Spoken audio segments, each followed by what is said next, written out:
Information about the world of running, inspiration to fuel passion and excellence, and ideas for making connections and finding community. You're listening to A to Z Running.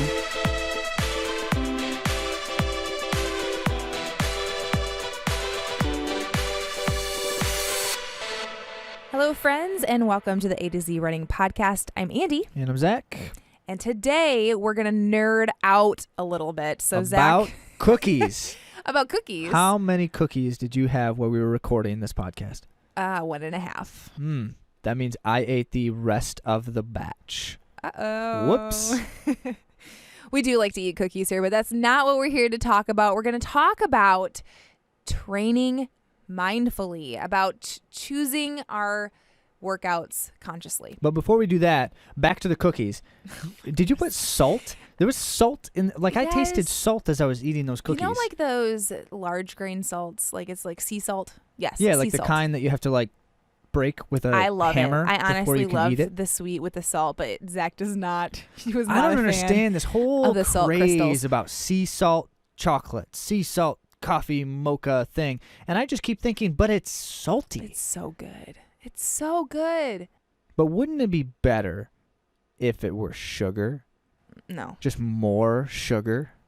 No. Maybe a little bit more butter? People don't want to hear about this. Sugar they and want butter? to talk. They want to talk about running. They're here for running, Zach. Oh, yeah, that's right. We're supposed to do that. So we're going to talk about training. And really what we're trying to do in this episode is we're trying to give you some serious, like practical, the workouts that we like and do, and all these details about how this works and why it works and when it works. Mm-hmm. And if you like that kind of stuff like I do, you're going to love this conversation. But before that, we're gonna get to the world of running.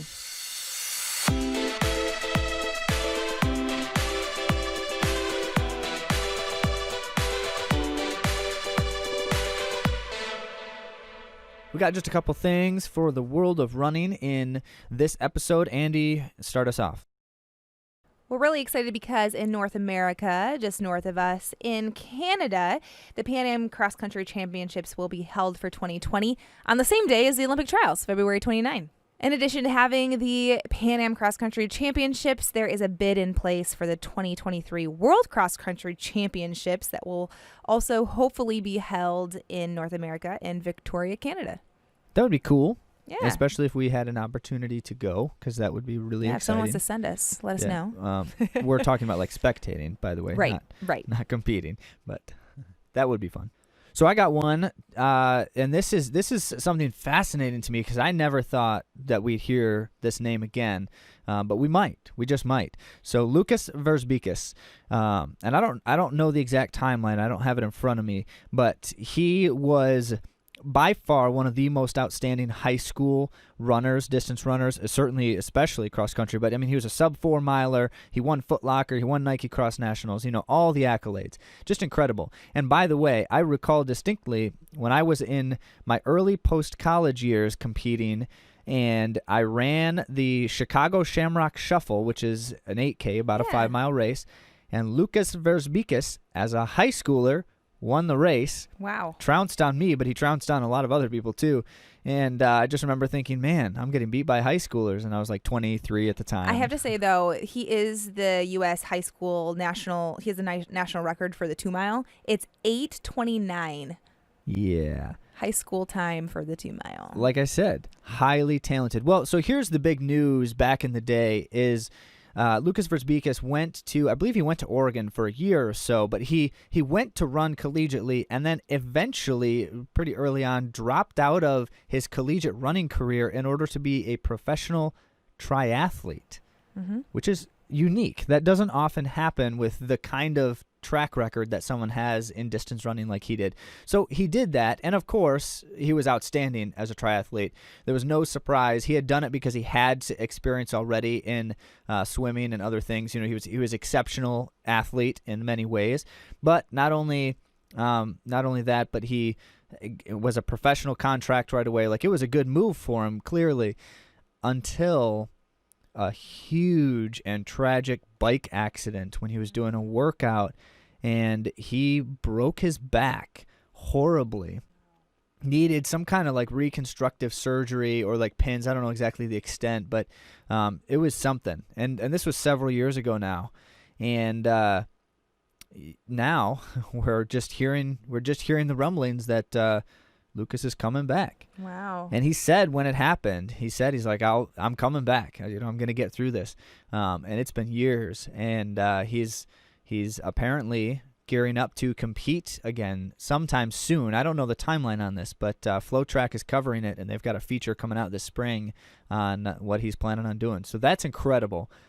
Certainly would love to see him back out and competing, and just that testament to overcoming such a tragedy. That's really cool. This is kind of a silly and fun note, but I just wanted to share my excitement because for the Tokyo 2020 Olympic Games, the opening ceremonies, there's a little leak in what we might see for the opening ceremonies. Mario and flying cars. It's me, Mario. Let's go. Oh my goodness. Yeah. So not only will we be very excited to see it, but I think everyone that has kind of a childlike heart will be excited to see some of those things flying around. I know the boys will. My adult heart is excited as well. Yeah. Yeah. So I'm sure our boys will really enjoy watching the opening ceremonies as well as, of course, the Olympics, because we all get really excited for that. Another thing to a personal passion of mine is automotives. It's what I do for a living. And we'll be seeing hydrogen, the next generation energy source. We do have hydrogen powering vehicles here in North America, but it is becoming more and more prevalent throughout the world. And it will be used to light the Olympic cauldron. And what's really cool about hydrogen is that it's zero emission. So it's green, it's friendly, it's the future. Oh, it burns green also? That's sweet. So we're going to have a green Olympic flame. No. You heard it from Andy. Green fire for the Tokyo Olympics.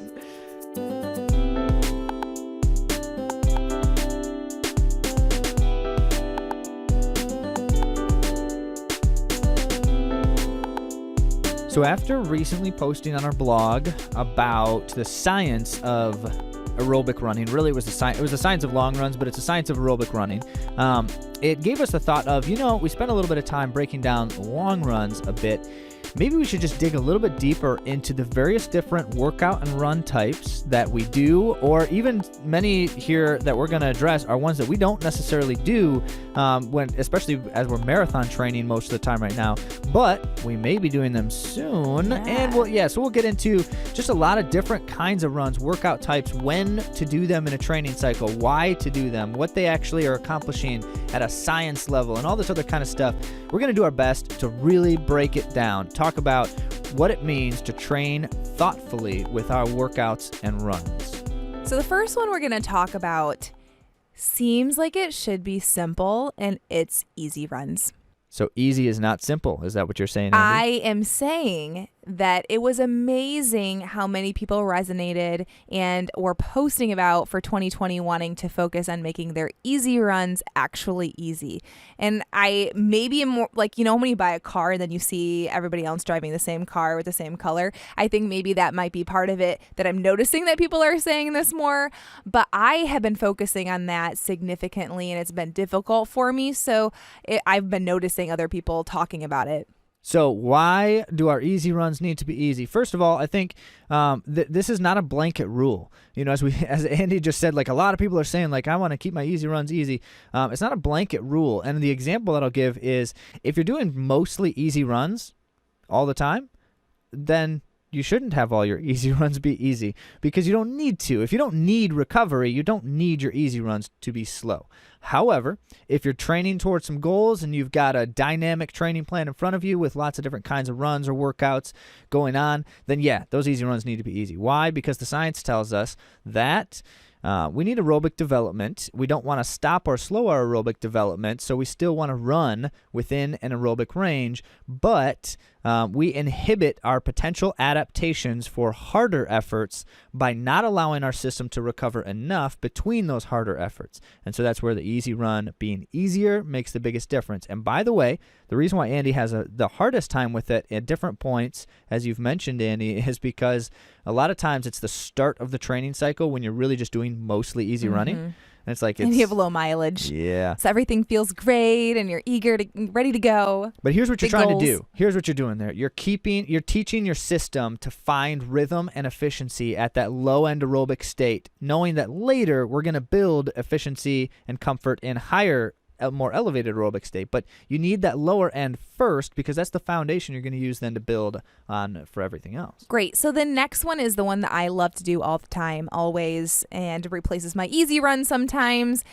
In fact, if I'm going to be transparent, which it's my goal to be so, today was supposed to be an easy run, and I think my heart rate was going kind of into that moderate cruisy zone. We'll just blame social running on we could blame social running on most of our mistakes we make in training over the years. I love social right? running and recommend it to everyone. Yeah, but I mean, let's be honest. How many of us out there who ran collegiately, would go on an easy run with our teammates that turned into a race by the end of it?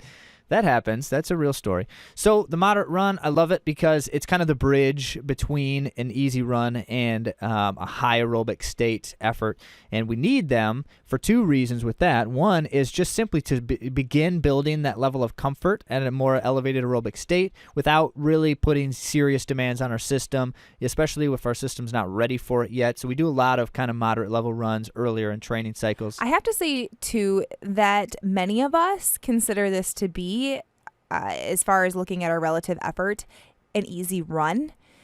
Everyone has a different perception to discomfort. And so we've talked about this so many times, so I apologize that we have, but I needed data to tell me what my easy was versus my moderate.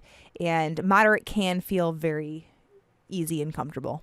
Yeah, especially when you're well trained. When you're really in condition, that kind of more moderate effort doesn't necessarily feel all that different from an easier effort. So it's just something, it's something to find an objective data point so that you can trust and try to just really develop that rhythm. And that leads to then that steady run, which is the next layer up. And we're not, by the way, just going to keep walking through our normal training cycles here either. We'll branch out here in a minute. But the steady run is that's the anchor for most aerobic development that happens for a marathoner. And that's just the high-end aerobic state effort. You're talking about just sub-threshold type running, which tends to be close to marathon pace or right around that, but we're not really thinking about pace when we do most of our training runs because that's too relative. We're thinking about effort in what we have in that day and that run. And the steady run is that's the, a lot of it's like the meat and potatoes type thing. It's the kind of stuff that creates what I would think to be, based on the reading, the most efficient way to achieve adaptations that produce higher aerobic capacity. So, Zach, what might the person who runs using relative effort, what might this feel like for them? So I think for most of us, a steady state is like that level where we can talk while we're running, but we're not really able to carry a conversation without, starting to breathe harder. So we're and all asking that kind more of stuff. questions. So we're in the question phase if we're steady state. Right. This is the one where you're like, "Hey, I was wondering what'd you do with your dog last weekend?" And then you just try to stay quiet as long as you can to catch your breath. No. Really, though, if you're in great shape, you actually probably can be quite conversational in a steady run. Because think about it. If you're running a marathon, the first half of the race, you kind of feel relatively conversational in many ways. And for some, it's longer than that. For others, it's shorter than that. But really, you're not taxing your system very hard right away in a steady run. What it's accomplishing is by the end, and by the way, a steady run should probably be about an hour. We're really looking for about an hour of a steady effort run, a couple of days a week in an ideal marathon training cycle. So what that's achieving is by the end of it, I'm fatigued, but it's not like I couldn't do that again if I had to right away, but it's better that I have a day of recovery for my body before I try to do something like that again. When I first started doing the steady state run, I think what I noticed about it and how it was different from my other runs was the amount of focus that I needed. So cruise is so easy. You don't even think about it for a second. But in steady state, I had to just think about it a little bit more. I had to focus a little bit more to keep my pace going and not let it start slipping away. Yeah, that's a great point. You have to, because you have to keep pressure on the pace the entire time. It's not a significant amount of pressure the whole time, but you have to keep the pressure on or it slips easily. And contrast all of that with what we were writing about in our blog post on the long runs, which is simply a unique dynamic for an easy aerobic effort. Long runs in our book are predominantly, and this doesn't mean that, by the way, that these are the only ways we do long runs, but predominantly a long run is a long, easy aerobic run.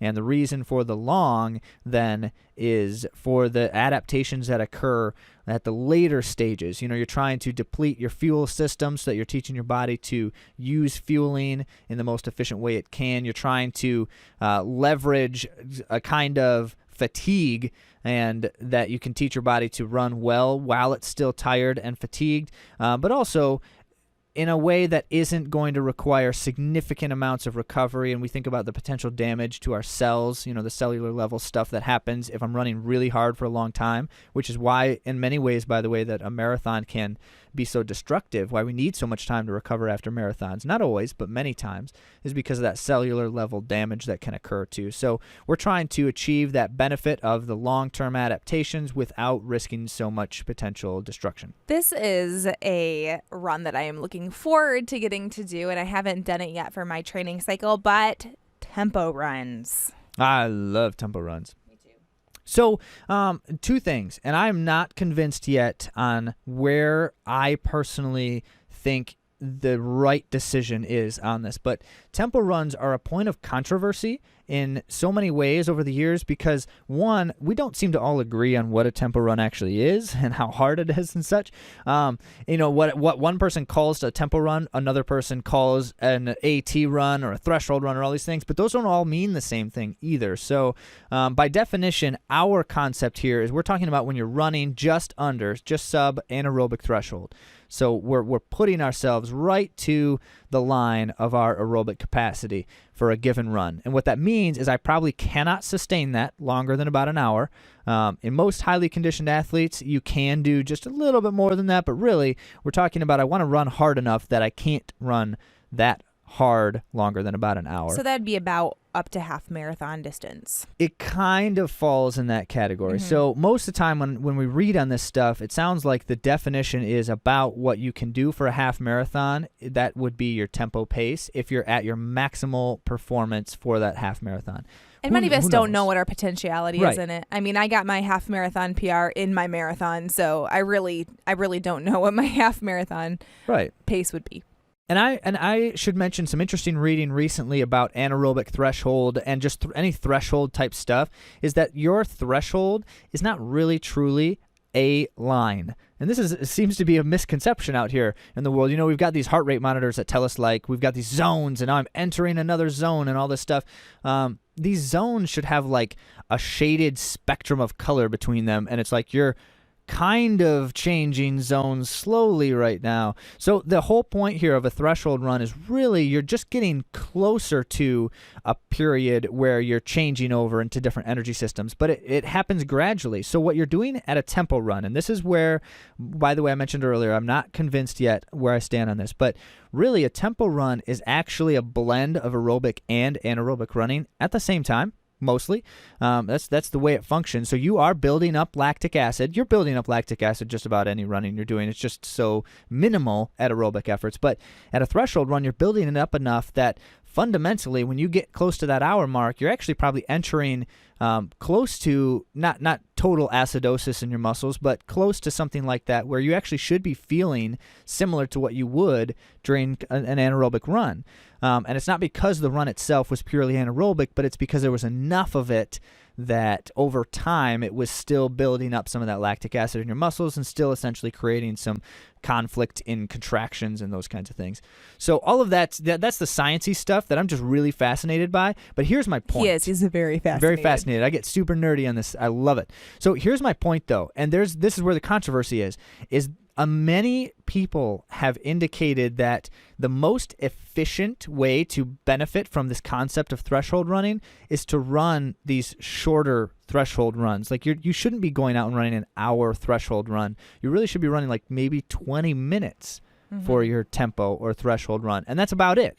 And why? Because the benefit that you gain from that aerobic plus a bit of anaerobic combination, so you're really getting a little bit of anaerobic capacity there too. The benefit that you gain probably maxes out close to that 20-minute mark before the cost in terms of recovery time starts to outweigh it. And again, it's a range. It's a balancing act. It's always, remember, our thoughtful training topic for this post. I want to be thoughtful when I do tempo runs. And really, if I'm going to run an hour hard effort, I should just do a steady run. Yeah. There's no point in risking the recovery time it's going to take to do a full hour tempo run. I could do it physically. You should be able to run a tempo run for about an hour. But that's like a race, because if that's going to be your pace for a long distance race, that'd be close to race effort. So that, by the way, that's been really fascinating to me just lately, and I'm just trying to kind of wrap my mind around it a bit still. So that's our take on tempo running. I love the thought that we're really talking about how we kind of blend aerobic and anaerobic stuff with some of these other workouts. So let's get into, Andy, what's your favorite? You've got a favorite workout. I do. I love 400s with moving rest. She does. She loves 400s. I love being on the track. Like I love Andy it, goes from being, she can do workouts like anyone out there. Like she's just crazy runner. But then she does 400 repeats, and suddenly it's like, I dare you to try to do a better 400 repeat workout than me. She's crazy. I'm not super competitive about it, but I have to say there's something about being on the track. And I am looking forward to, after this marathon training, maybe getting a little bit, some track. It's hard as a 30-year-old to get back on the track, but I really love it. It's not hard. It just looks really weird when all these kids are watching these adults trying to pretend to be fast again. Oh, pretend. Y'all know what we're talking about. It's good times. But really, though, so the 12 by 400, the staple in terms of 400 repeats. And what it is, it's a VO2 max interval workout. Why VO2 max? Because you should be running right about 5K effort with equal time rest. So if it takes me a minute and a half to run a 400, I'm going to jog easy for a minute and a half rest. And the rationale here is simply that the kind of workout you're trying to produce is best achieved with aerobic or anaerobic capacity, anaerobic development, best achieved with that VO2 max level work where you're taxing the system to create the adaptations, but you're not flooding your legs with, again, we mentioned acidosis earlier. You're not creating total acidosis. That has a place in training. I'll get to it soon. But most of the time, you really don't want to be doing that very often, if at all. And certainly marathon training, you never want to do that. There's no value to it, and it's going to set you back if you do.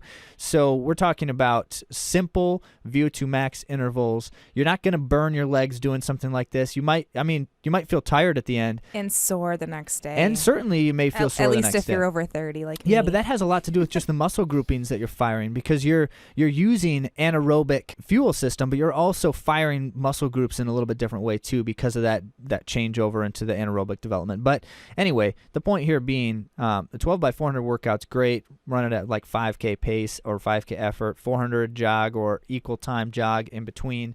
And that's a great running economy, lactic tolerance development workout for any type of training. I think marathoners can benefit from that in the final few weeks of their training, but certainly you'll see a lot of other like 5K, 10K runners doing stuff like that all the time. And by the way, in terms of VO2 max interval workouts, the distance itself doesn't really matter all that much. You can think of it in terms of a range, and I think the best explanation I've heard is basically you're looking at 400 meters up to about 1,000, maybe 1,200 meters for a single repeat at that 5K effort. They're all the same effort with that same equal time jog. So the longer the repeat I do, the longer my jogging rest needs to be, and also the fewer number of repeats I should do. Fundamentally, I'm doing a 5K worth of work at 5K effort with equal time jogging rest. And then how long do my intervals have to be? It doesn't even matter. It really doesn't even matter. I don't even have to do them all the same. So Zach, is this the type of workout that maybe if I am not hitting it in my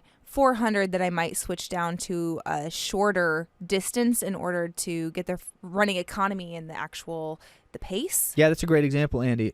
This is definitely the kind of workout where you would do something like that, because largely a VO2 max workout is wanting to be at that effort. The effort's really important. Otherwise, you're not really achieving the kind of benefit that the workout provides. So yeah, shorten the interval a little bit. And of course, if you're shortening the interval, you're shortening the rest because you don't need more rest if you're having a hard time hitting the intervals individually. That would be the wrong pace. Yeah. For the day. So, if I'm struggling with 400, I might drop down to 300. I don't really want to cut all the way to 200 if I don't have to, because that it's harder to produce a VO2 max interval workout with 200 distance repeats, but you can. It's just not my optimal way to do it. But yeah, cut the distance, cut your rest accordingly, and still try to achieve that same level of effort and the same volume at about 5K total worth of work. So Zach informed me when I said that I liked 2 mile repeats that they're actually tempo runs, 2 mile cut down to 2 mile intervals. Yeah, I mean, fundamentally, listen, who can do 2 mile repeats much faster than tempo effort?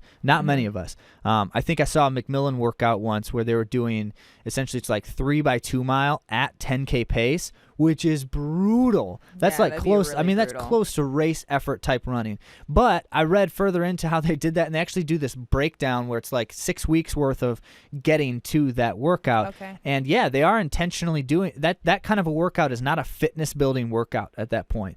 It's achieving a couple of other kinds of goals, and you don't do that more than like once in a training cycle. So yeah, 2 mile repeats are generally 10K to half marathon effort. Because it's shorter than most tempo runs, you can do them, and most people can do them faster than tempo pace and still feel comfortable doing that. Personally, I think I have a really hard time doing 2 mile repeats very quickly. But it depends on your rest then, because if I want to do them faster, then I need to take more rest, and I'm not sure that is highly beneficial either. I think if you're going to benefit the most from something like a 2 mile repeat workout, really what you're doing is you're doing a broken tempo run with just short rest periods just to make it more sustainable, more manageable. Really, the ideal is if you're going to do 3 by 2 miles, do a 6 mile tempo. Like that is the ideal way to get that same kind of work in. It is more effective. However, it may not be more efficient if you're struggling, and you can benefit from just a minute of easy jogging in between each 2 miles just to simply reset. I think that's great. So let's talk about 400s that are faster than Yeah. 5K. So people like to use words like speed workouts when they talk about things like intervals and such. And we mentioned our VO2 max intervals earlier. Those are not speed workouts, not in the least. Really, a speed workout is when you're doing like raw sprinting, raw speed type stuff in terms of just how do I develop my speed. Strides are the kind of thing that tends to do that the most. But there is one other kind of interval workout that you see and hear a lot about, and in a general sense, these are another kind of anaerobic interval, but it's more into the glycolytic type of thing rather than VO2 max. And what that really means is that you're running too fast to recover. You're not going to be able to recover if you're running these in this way fully, and you're not giving yourself enough time to recover anyway. So you're producing prolonged acidosis largely on purpose in the workout, and there's a few reasons why you'd want to do this. One is just power. You're training your leg strength and power with these kinds of workouts. Milers, middle distance runners tend to need these kinds of things quite a bit more than anyone else, but I've noticed a lot of 5K, 10K runners like to do them in the late stages of their training for just that final edge, and I think that's great. I think there's a benefit to it. If you're running something like 400 repeats in this way, you're probably going to do somewhere around 8 of them, 4 to 10, I would say, but 10 might even be too many for most of us. You're going to do something like 8 of them, and you're going to do it close to mile pace. Like, you're really going hard with this stuff. And Andy loves this kind of thing. I do. She does. She loves it. But I don't know if I can get there. At least not right now in marathon training. I'm not sure that you'd be able to do a workout like that way right now, but you shouldn't anyway. Yeah. And so by the end of these kinds of workouts, you're dead. Your legs are shot. You need quite a bit of time. Like, your blood pH is going to be messed up from this stuff because you are going to experience some acidosis if you're doing it properly. But there's a couple of different reasons for the benefit here. Certainly, anaerobic capacity is increased. Your lactate tolerance is increased or can be increased by doing something like this periodically, not regularly. You never want to do these kinds of workouts frequently because you just bury yourself in, total system acidosis, all this kind of stuff that is more chemistry people than what I am really understand myself. But really, there's definitely benefit. Not for people like marathoners, certainly not for most of us most of the time, but I could see, if I'm looking at, I need to develop just the final edge, I might do 1 or 2 of these workouts in like the 2 or 3 weeks before my prime race or something like that. So are there any times that you would do like more than one of these types in a session? Yeah. So this is my personal favorite. So we're talking about Andy loves those 400 repeats. My favorite kind of workout is, and I don't know if there's an official name for this or what everyone else calls it, but I know them as blended workouts, blended tempos, blended intervals. Who knows exactly how many different ways people refer to it, but blended workouts. And what you can do with most of these things, you can combine them. It generally is less efficient in many ways to combine different workout types because you're not really wanting to do too many different workout types at the same time in a training cycle. You have different periods of time when you want to focus on different kinds of workouts. However, when you're in that kind of that middle transition where you're moving out of your base phase and you're into kind of like race development type work. And this, I wouldn't really do this as a marathoner, but I definitely could see half marathoning, 10K and 5K for sure. And what I'm doing then is I'm combining threshold work and VO2 max intervals, and sometimes threshold work and glycolytic intervals. I'm combining these two different types of workouts to achieve an efficiency in this case so that I can benefit in both ways in one effort. Is that so that you have recovery time while still getting in like different types of workouts, or what would be the advantage? Well, so I think the key advantage is most of the time when you do these kinds of workouts in isolation, there's only so much volume you can do at a certain level of effort before it's just not beneficial to do more than that. I mentioned the VO2 max intervals. I don't want to do 10K worth of work at 5K effort because that jeopardizes my recovery time and things like that. That might even produce some delayed onset fatigue. So instead, you can only do a certain amount of volume at a certain level of work in a given period of time. However, you can kind of cheat the system by doing different levels of work and doing volumes of those things if you do rest in the right way and if you do it carefully. And I think carefully is important here because if you overdo something, then it can be even worse than if you did it just in one single type of workout. But here's what I like to do most. This is the version that I like to do. I like to do 20 minutes of tempo running to start the workout, and that's the kind of threshold run we were talking about earlier, just under anaerobic threshold. 20 minutes of that work that really gets the system firing well, that sets you on the path to aerobic development, but it also starts moving your anaerobic capacity just a little bit, as we mentioned before. Your threshold running will do that. And then after a substantial amount of jogging rest, and we're talking something like 5 to 10 minutes even, so total recovery. I don't want to have like built up acid in my legs and such for the next step. But I do that total recovery jogging rest, and then I move into some kind of interval, either VO2 max or glycolytic intervals, and I love a combination of either something like 4x800 or 8x400 or even like 8x200 at times. And so really trying to get a high level of running efficiency here. Some running economy dynamics are certainly present, and I'm doing rest in the same way I would if I'm doing a VO2 max or if I'm doing a glycolytic interval workout. It's the same kind of structure, but now I'm doing so with a little bit more fatigue on my legs from that threshold run, and there's two benefits to that too. One is I'm creating adaptations for running with a little bit more. My aerobic state is more heightened than it would be if I just jump right into these interval workouts. And so that potentially, depending on the kind of race you're doing, obviously there's a lot of benefit there. If I'm running a 10K, I need to be able to move into my aerobic running. 10K is a largely aerobic run, but at the same time, I'm slowly developing some acid over the course of that, some lactic acid buildup, because it is entering an anaerobic state gradually. And if I can condition myself to be able to transition through those two like that very comfortably, that's powerful. And let's talk about like top tier 10K runners. They can run so fast for their final kick. Like if you watch them on the track, it's amazing. Their last 400 is as fast as you've run the mile. Yeah, I mean, not even just last 400.